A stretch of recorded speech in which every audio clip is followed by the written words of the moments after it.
shortcuts that I use to make cooking and feeding myself much simpler, if not easier.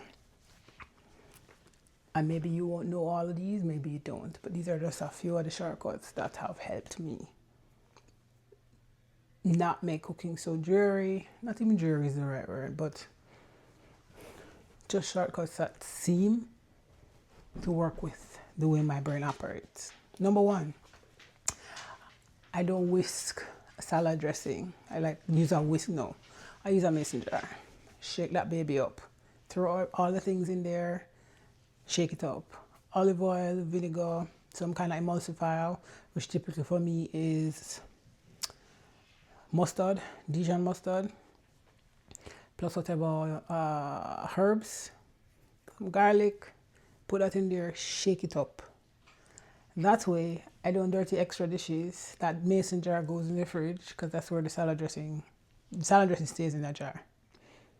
And that's just been easier. The other thing is, speaking of the salad dressing, this is another shortcut. At least I think it is. Instead of wondering, what to put on like bread when I'm having a sandwich, for example, that same salad dressing, because of the emulsifier in there and the olive oil, I think, I'm not sure why, but the one I make, it kind of thickens when you put it in the fridge. And so what I'll do is, instead of taking it out and letting it sit for a while, it eventually gets liquidy. So I think there's separation that happens. I just take that thickness, whatever that, and spread it on the bread. So that's another shortcut. So I don't have to worry about some kind of spread or butter to put on my sandwiches, particularly if there's going to be lettuce or some kind of salad greens on that sandwich. So that's the second shortcut. You don't have to call them shortcut, you could just call them quirks, or not even quirks, but things that just simplify my cooking process. Maybe they'll help you. As somebody in perimenopause, as a woman in perimenopause, and someone who lifts, I don't take a lot of supplements. In fact, the only supplement I take outside of my vitamins are creatine, or creatine is the only supplement I take outside of my vitamins. And creatine, most people will mix it maybe with a protein shake, or not protein shake, a pre-workout drink. I don't have pre-workout drink. Like, I'm just in the gym on vibes and music. So the creatine, there are two things to this. One, get unflavored. I use unflavored creatine, so there's no flavor at all in there, zero. And then the second thing is, I just add that unflavored creatine to some coconut water, shake that up, and that's my drink. And because I take it almost every day, that's a drink that I have daily. That way I don't miss the creatine, because otherwise what I would do is mix that same creatine in a post-workout shake. So I got the protein powder and creatine in there, and I might even put some collagen in that too, but I don't always want that shake, or I don't always make that shake.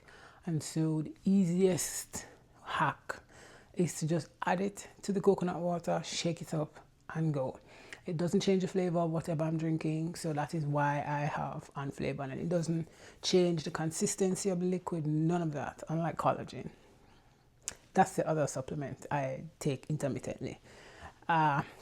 But yes, so that's the hack for getting creatine in. Add it to whatever drink you're having or regularly have, and that takes care of that. And then I spoke of protein shake.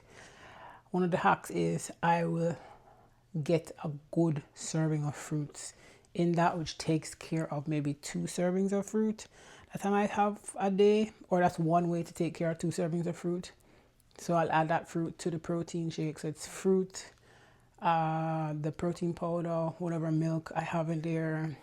I will probably add also some cocoa powder, maybe, depending on the fruit. But typically the fruits are raspberries, blueberries, strawberries, and sometimes I'll add some spinach to that. So I will get a serving of fruit, 2 servings of fruit, and maybe a serving of vegetable in that one post-workout smoothie. So that's the, I think, 3. So those are 3 shortcuts or hacks, if you want to call them that, to help me nourish myself a little better and or move easier in the kitchen. Speaking of adding, another thing that I add to meals, to foods, to bump up the nutritional value, particularly fiber, is, and I call it a lazy way, is adding things like chia seeds, flax seeds, hemp seeds. Add them to just about anything. For me, I add them to porridge because porridge typically does not have a whole lot of fiber unless I'm making oatmeal porridge. And even then, I will still add some to oatmeal porridge. So I'll add flaxseed to oatmeal porridge. I'll even add chia seeds to porridge as well. I'll tell you in a sec how I do that. I will add flax seeds to smoothies, to my post-workout smoothie or a regular smoothie if I choose to have one in the day. And I will also add it to cereal. I don't want to give up cereal, but I also don't want to feel like I can't have it. And so I will add flaxseed to the cereal with the milk. If you can eat flaxseed as a snack made in balls, for example, with raisins or dates or whatever else, you can have the flaxseed in some cereal. You can even sprinkle flaxseed on a salad. I've seen people do that. So that's one way for me to kind of add fiber to foods that I want to keep eating or I want to enjoy a little more. Not a little more, but I want to just enjoy. Add the flaxseed to that. And then how I handle chia seeds. Because chia seeds, if you try to eat chia seeds just raw like that, you might, especially if you're not used to it, it might cause some distress. So a simpler way or an easier way or a way to make it easier on your digestion, for me this has worked. I'm not saying it will necessarily be the same for anybody who watches this video, but something to think about is that I will soak the chia seeds in some water and keep it in the fridge. And then after it has soaked, I will use it in multiple things. So again, I will use it, but in the porridge, I will use it in my smoothies, things that because it's gelatin, it's gelatinous now. It's like gel now because it's thickened and it's in the water, so it's swollen and all of that. So I prefer to use it in things that can be easily incorporated or of similar texture. So I will use it in a porridge or I'll use it in a smoothie. I will not add the soaked chia seeds to cereal. And then I should call these lazy hacks for people who want to eat and or cook for themselves. That's what I should call this. A very lazy one is, you get to the end of the day and you realize you've not had as much vegetables or you've not had as much vegetables or as many vegetables as you would have liked for whatever reason. Honestly, some days I don't even think about how I need to incorporate it.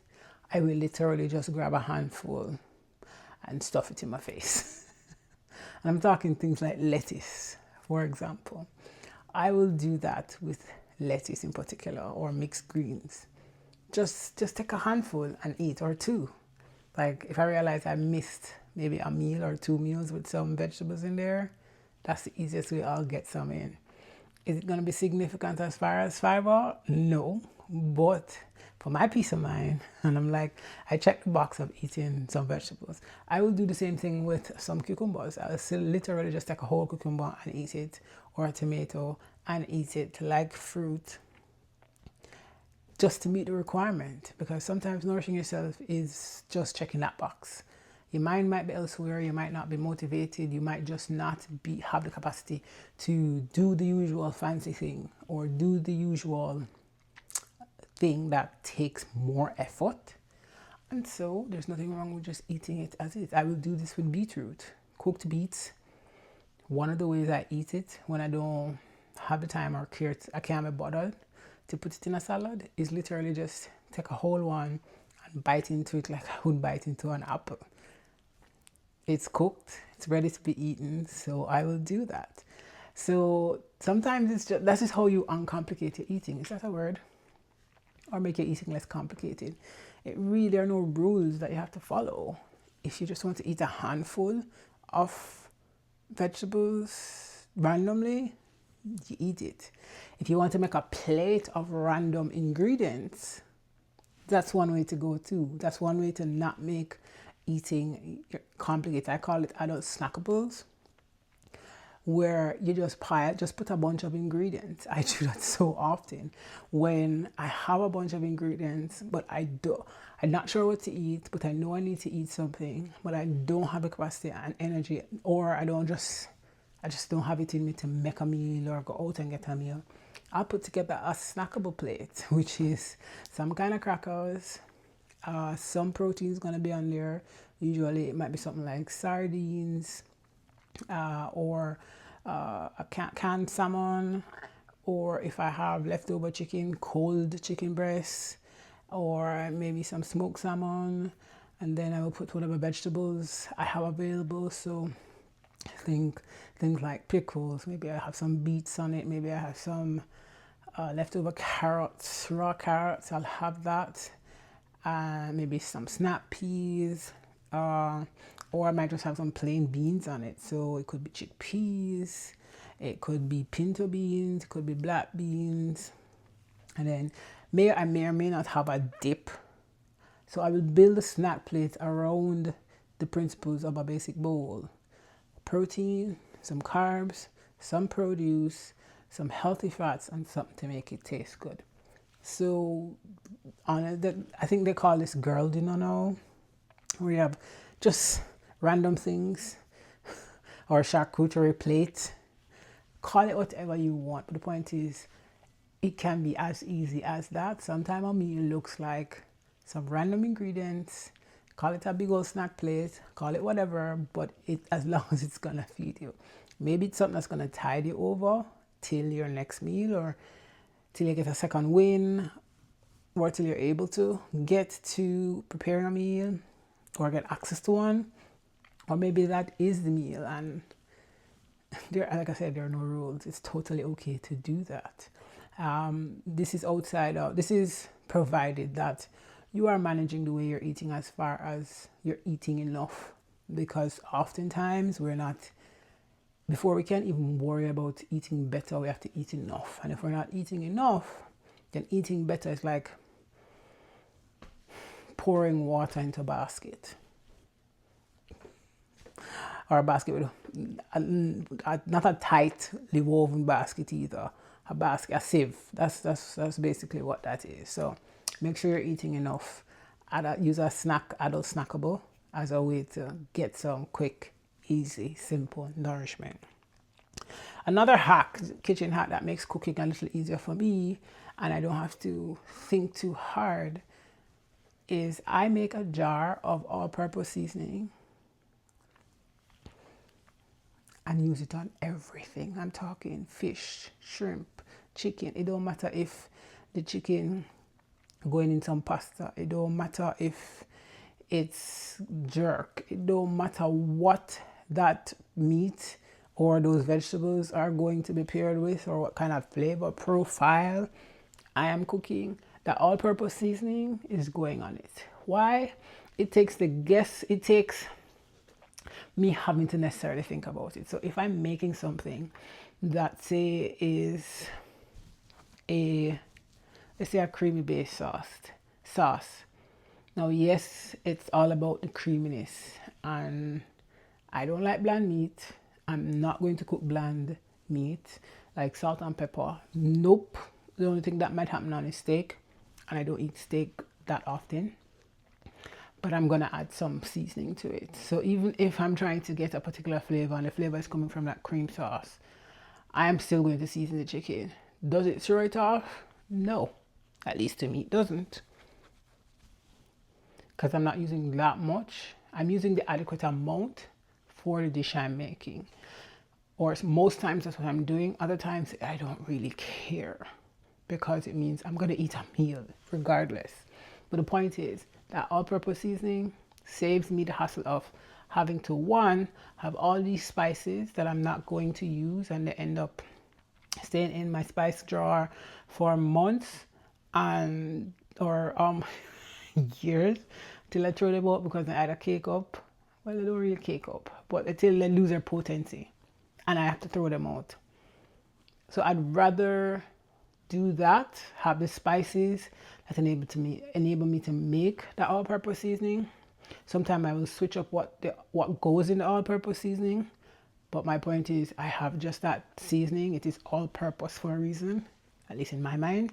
So I will use that on everything to just save me the trouble of having to, one, pick out all of these different spices, and two, possibly waste buying different types of spices or flavored combinations or different type of size combinations that I'm probably going to use once or twice, because that's happened. I bought the lemon pepper, I bought the garlic X, I bought the Italian whatnot, and they all stay in my cupboard and I barely use them because I end up either make something fresh every time or I don't cook enough of a particular dish that requires a big old canister of the seasoning. So I make an all-purpose seasoning and use that on everything. So that's a kitchen shortcut.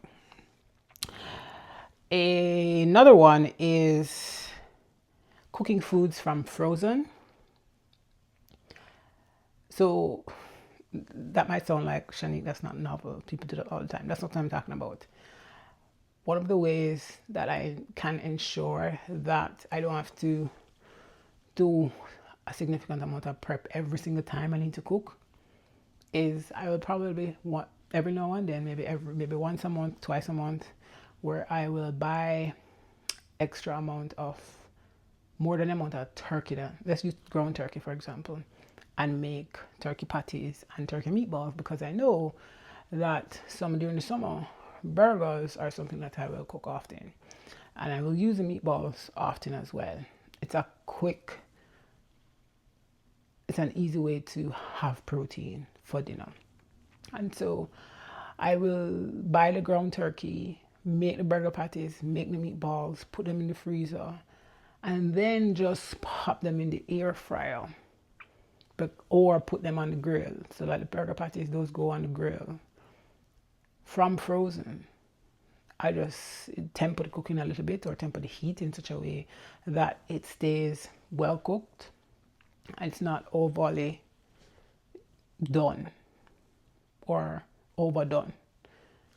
Cooking from frozen makes it easier for me to get some protein on my plate or in any dish that I have, versus waiting for it to thaw out and then having to prepare it same time. If I have to do that, I have to remember to take it out, and I am usually a last minute, shoot, I forgot to take that thing out person.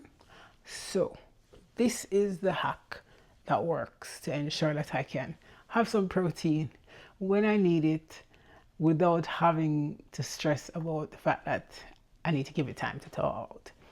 I will do the same thing for chicken.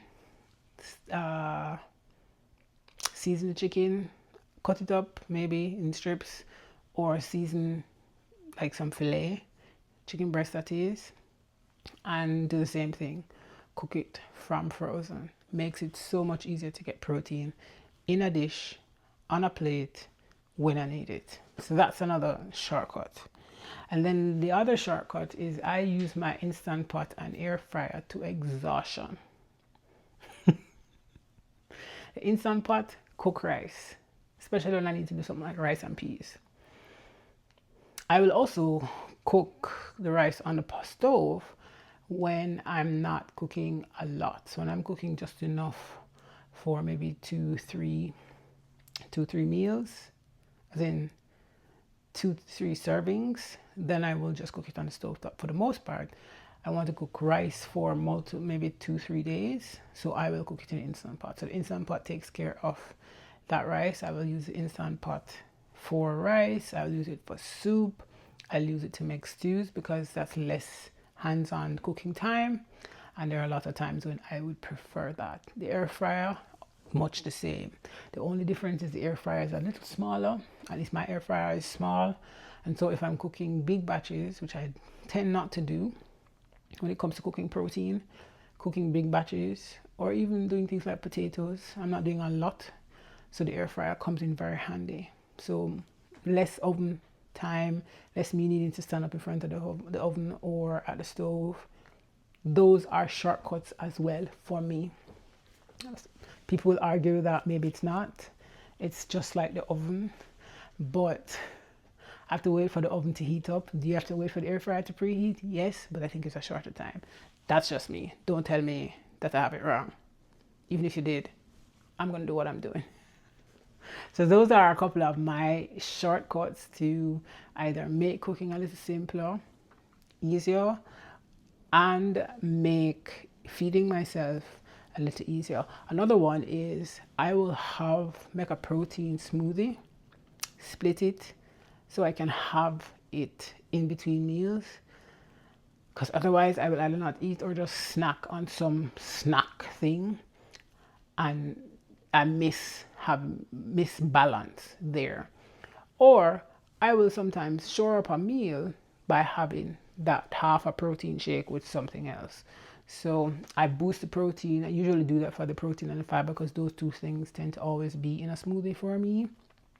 And so if I make a smoothie and split it, then I have two smoothies that I can have with something else without worrying about necessarily chewing a whole lot of protein, because sometimes I don't want to do all that chewing.